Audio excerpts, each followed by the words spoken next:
And now for something completely different. This is a very rare and unusual vehicle, one that you just don't see on UK roads. It's called a Defender, and it's pretty rare groove. In fact, I wouldn't be surprised if this is the first time you've ever seen one. I got money, ain't it changed.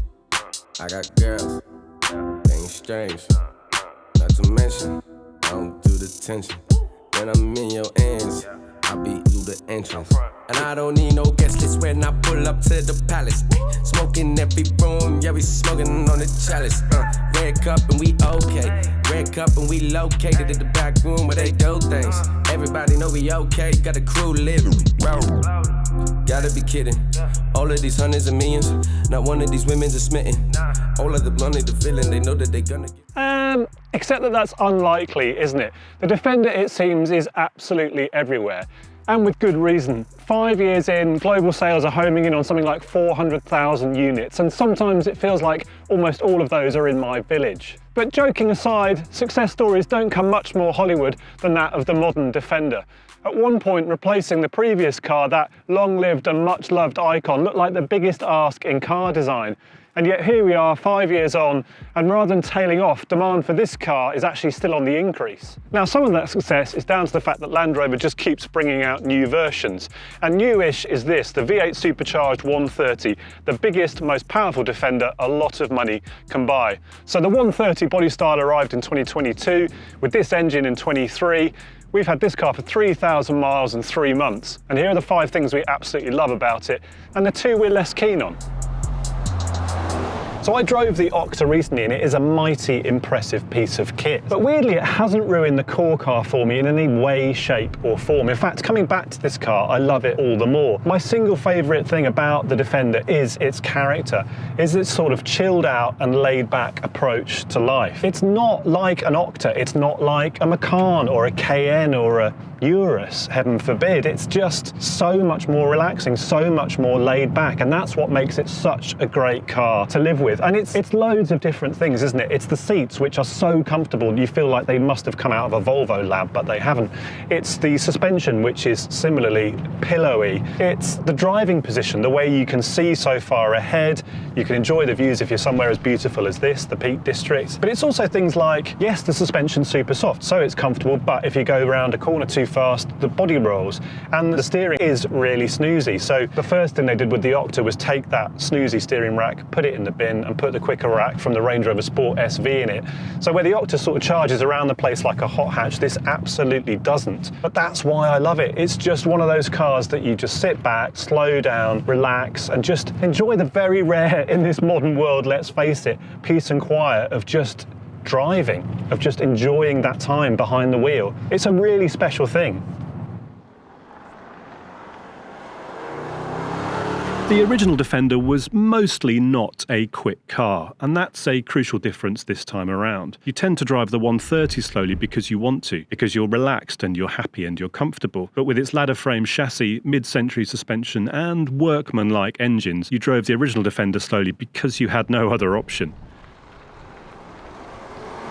But with a 5-litre supercharged V8 under the bonnet, funnily enough, this Defender is not like that. So, as we've discussed, you can drive it slowly. In fact, it's really enjoyable to just bimble around in. But with that sublime, arguably slightly ridiculous engine, this Defender can also go really quite quickly. Just nudge the transmission over to Sport, or better still, get busy on these gorgeous, solid shift paddles. And yeah, the car that I was just saying was really enjoyable to drive slowly can also be driven really quite quickly. And yeah, nobody needs a 5-litre supercharged V8, and the Defender is a mighty fine car with the D300 or D350 powertrain, but honestly, this much go now and then is just an absolute, well, it's a blast, but also it is useful. You know, it can be great just joining a slip road in a heartbeat because you've got that much acceleration, or, you know, just overtaking stuff on an A road, dawdling cars that are in the way, just nipping past them like they're not even there. It's a really nice thing, and it builds into the Defender's kind of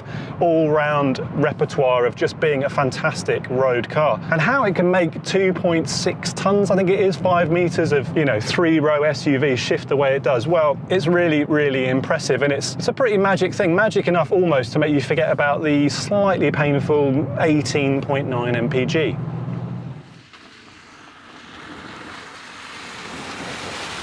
So I think it will come as news to absolutely nobody that the Defender is quite good off-road. But reason number 3 I love it is the technology that it's got that gives you the confidence to head off-road and use some of what the car can do. So understandably, when you turn off the tarmac in a £126,000 car like this one, a couple of questions pop into your head like, am I going to scrape my priceless alloy wheels on that vicious looking rock? And is that river up ahead just a little bit too deep? Will it make me famous on YouTube for all of the wrong reasons? And the Defender uses a clever suite of technology to give you those answers as you go. So we've got cameras all around the car. You can bring up different views on the Pivi Pro screen. And if you're threading your way between boulders, you can watch those front wheels and get within an inch of them, but without actually scraping them. Similarly, when you're heading into water, just bring up the wade depth sensor and you can watch that water level rise and know that you're way under the Defender's 90 centimetre wade depth limit. And obviously it just keeps on going from there. You can jack the car right up on the air suspension at the push of a button. You can select low range transmission just by nudging into neutral and pressing a button on here. And crikey, if you can't get through in low range, then you really have taken a wrong turn. And the rest of the time, I guess, all of the stuff that makes the Defender so comfy and so capable on the road, that super rigid body, that air suspension, it's doing its work here as well. So yeah, not only can you get through, but you can get through in a quite obscene level of comfort, to be honest.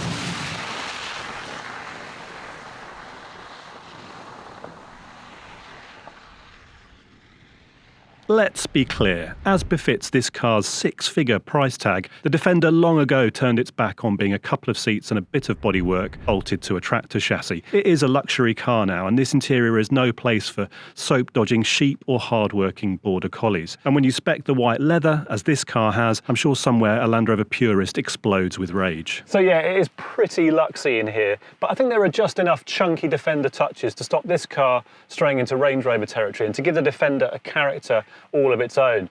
Down low you've got these easy to wash rubberized finishes, and you've got cool chunky touches like this grab handle on the dash and these exposed bolt heads. But really it's the controls and the displays that really work day in, day out. This combination of the glossy Pivi Pro multimedia system and actual physical controls for things like drive mode, selecting low range and the climate control. Put those two things together with flawless Apple CarPlay connection for the screen, and you've got a really, really good setup. So you join me in the opulence of the second row of the 130. And honestly, that's where this car really starts to come into its own. You can have it as a 2-row 5-seater, but most people go 3 rows with either 7 seats or 8. This is the 7-seat setup with the so-called captain seats, and it's a pretty dreamy combination. So you can get really quick access to the 3rd row between the 2 second-row seats, but it's these chairs themselves that really make long journeys pretty much vanish. So you're there with your armrest, your cup holder, USB-C, seat heating and cooling, climate controls.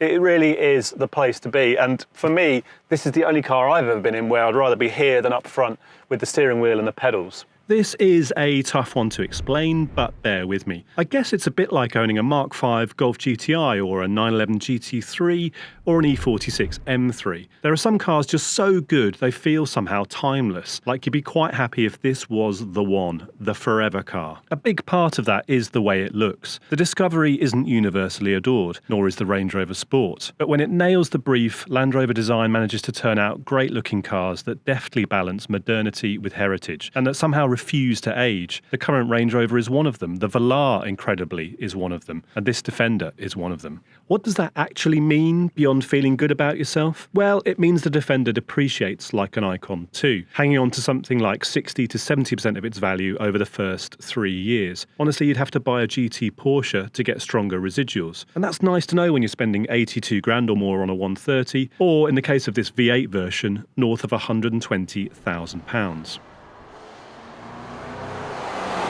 The 130's additional length, out on the open road at least, is entirely inconsequential. And width-wise, obviously, there's nothing in it. If you can get a 90 through the gap, you can get the 130 through the gap.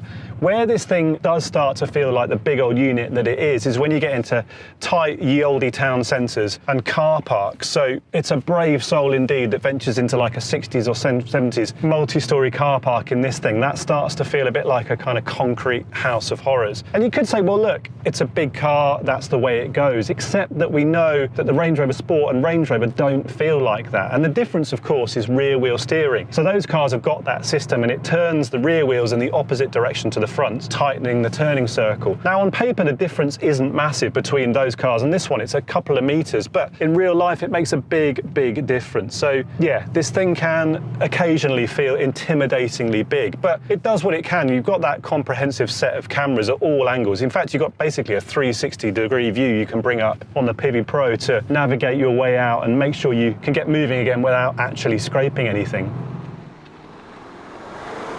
3 rows of spacious seating is always going to rob you of boot space. And sure enough, the 7-seat 130's barely got room for your shopping. Dog owners are definitely going to have to go with the 5-seat configuration. The capacity is 389 litres, on paper at least, or about the same as a VW Golf. But because a lot of that comes from the height of the space, it never quite feels that practical. Folding the third row of seats flat changes everything, but comes with its own compromises. And you access that luggage space with this slightly awkward and heavy side-hinged back door, which is why in day-to-day use you just end up using one of the side doors and lobbing your shopping or your luggage on the back seats.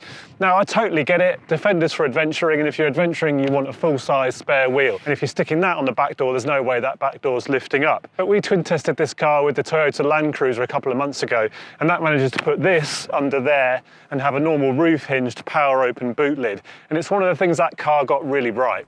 Sure, there are other gripes. 19 miles to the gallon and a range of 300 miles from the huge 90-litre fuel tank isn't much fun, no matter how wealthy you are. And it's a reminder too that for all this V8's punch and charm, the diesel engines remain the best fit with the Defender's laid-back, do-anything remit. Opt for one of those, and the Defender 130 makes a superbly comfortable, spacious and charismatic family car, and one you'll likely love rather than merely own. The 110 remains the best-selling body style, and with good reason, but the 130 is a compelling alternative for anyone after a little more space with few real-world compromises. It's ready for that epic, round-the-world adventure in which you sleep under the stars, conquer the Himalayas, and cruise the Sahara for killer Instagram content. And perhaps more realistically, it's ready for the stuff you'll actually do. The school runs and the ski trips, the family holidays and the grimy winter commutes. Behind the wheel of a Defender 130, they'll all be that little bit easier, that little bit more comfortable, that little bit more special.